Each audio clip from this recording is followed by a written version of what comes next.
celebration. May I...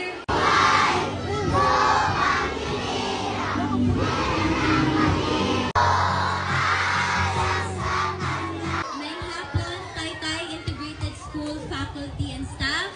Ngayong hapon, ako di ay si Ate Kitty. Ate pa lang man kay 21 lang man. Oh. Ako di ay ang kinamanghuran nga anak ni Tatay Digong. Kaya naman Tatay Digong.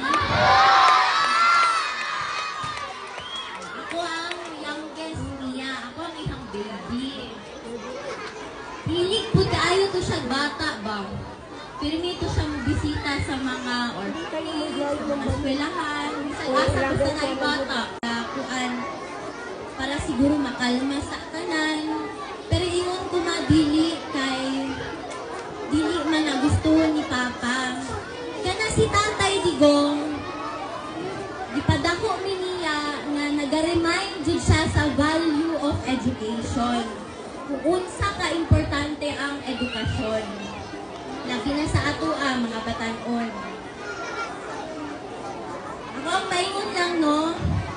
Kung sa may mahitabo sa iyong kinabuhi, ayaw pag-give up. Do not give up you on your dreams, on your education, on your goals, on your aspirations. Ayaw yun pag-give up. Ayaw pagundang.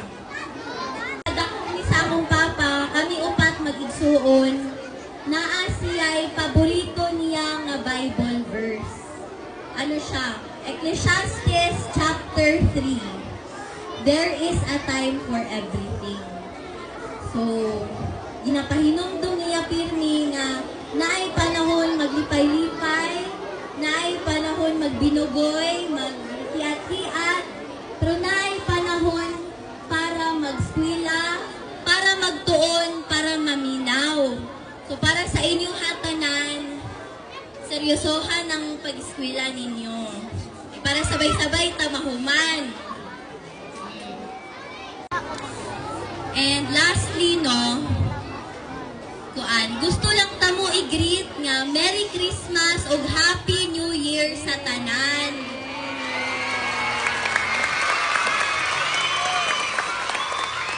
Sayo po ni bisita diri kay Kuan. Pagka before Christmas, mulakaw namang good ko. Bisita ko kang Tatay Digong. So, ingnan ako si Tatay Digong, agikan ko diri sa